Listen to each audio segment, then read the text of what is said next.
published 1730 est, the 27th of November 2017, updated 1838 est, the 27th of November 2017. The facts are often disputed, but there is no doubt that the moment petrol was poured on the smouldering coals of Crystal Palace and Brighton's fierce rivalry came on December 6, 1976. It involves an irate Alan Mullery, then Brighton manager, flicking VSIGNs, obeying Palace mob and 5 £1 notes. Palace and Brighton meet in the top flight for the first time in 36 years on Tuesday in a fixture where special measures have to be taken to ensure violence does not erupt at the Amex Stadium.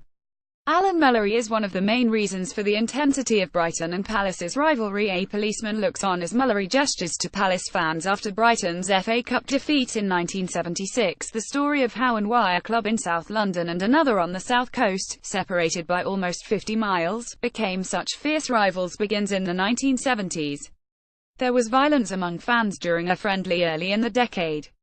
By midway through the 1970s they were competing in the doldrums of Division 3 and ugly clashes marred every game. But the night that ignited the acrimony came at the end of a 1976 FA Cup first-round secondary play at Stamford Bridge, a neutral venue. Mullery's Brighton and Palace, managed by Terry Venables, could not be separated over 2 matches, but at the final whistle of the third meeting it descended into pandemonium. Palace had won 10 but an incensed Mullery felt referee Ron Challis had disallowed a perfectly good equaliser when Brian Horton was forced to retake a penalty and missed. He'd been accused of fanning the flames of a rivalry between the two clubs, Mullery writes in his autobiography. Trouble flared with Palace when a controversial penalty incident knocked Brighton out of the FA Cup. I was furious and at the final whistle I remonstrated with the referee. The Brighton boss berates his players following the FA Cup first-round defeat. Sportsmail's Jeff Powell reported on Mullery's antics in 1976. As I walked back down the tunnel, Palace fans spat all over me. I gave them 2 fingers, then did an awful interview bad-mouthing their supporters and saying I wouldn't give a fiver for any of the Palace players. I could have handled things better, but I just totally lost it. It didn't go down too well at Selhurst Park and I knew the fans there still held a grudge. Palace folklore has it that Mullery ripped 5 £1 notes from his pocket in front of Palace's baying mob, tore them up and hurled the pieces onto the floor, declaring the club was not even worth that. Some accounts claim boiling coffee was thrown over Brighton's manager.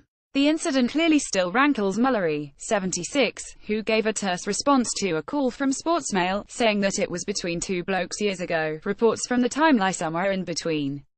Jeff Powell wrote in Sportsmail that Mullery stormed onto the Stamford Bridge pitch to confront referee Ron Challis, turned to hoist both hands in a double VSIGN at Crystal Palace fans and then gave vent to his anger in an extraordinary after-match interview. Brighton's anger at the manner of their defeat left the referee needing police protection, the first to get past Mullery's outburst and later to get out of Chelsea's ground through a mob of angry Brighton fans. Terry Venables, pictured as Palace manager in 1976, did not get on well with old foe Mullery. Brighton boss Mullery arrives at the FA to answer a charge of bringing the game into disreputation. Asked by journalists what he thought of the Palace supporters goading, Mullery flung the 5 £1 notes on the floor and declared, "So what, they are only Crystal Palace fans.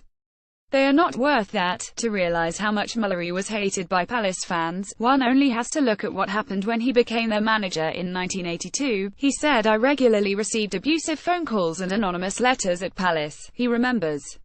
Okay, we had 2 disappointing seasons, finishing 15th and 18th in the second division, but nothing could justify some of the filth directed at me. I found the constant abuse very difficult to deal with. Threats eventually turned to violence.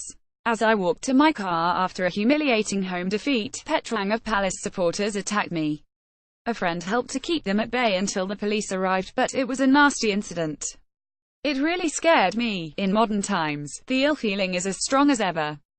Chris Waters, spokesman of Crystal Palace Supporters Trust, can recall bricks being thrown at fans as they were escorted by police to Farmer Station, next to the Amex Stadium, and a 12-foot steel wall having to be erected outside Selhurst Park to separate fans, only for fighting to break out at nearby Selhurst and Norwood Junction stations. Brighton hero Mullery Wright went on to manage Palace in an ill-fated spell in the 1980s. "If you're not in it, you don't understand," Waters said.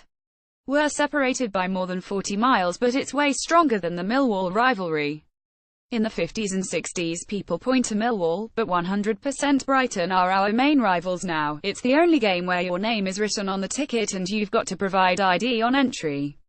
A lot of people don't realise how massive it is because it doesn't make logical, geographical sense. Liz Costa, vice-chairman of Brighton Supporters Club, said it's not just a rivalry, it's bitter hatred. Sometimes the games are absolutely toxic. At the Amex they put on special trains from Farmer Station so the Palace supporters don't have to travel back via Brighton. There has been a lot of violence in the streets. The red mist always seems to appear, the red mist that Mullery knows all too well.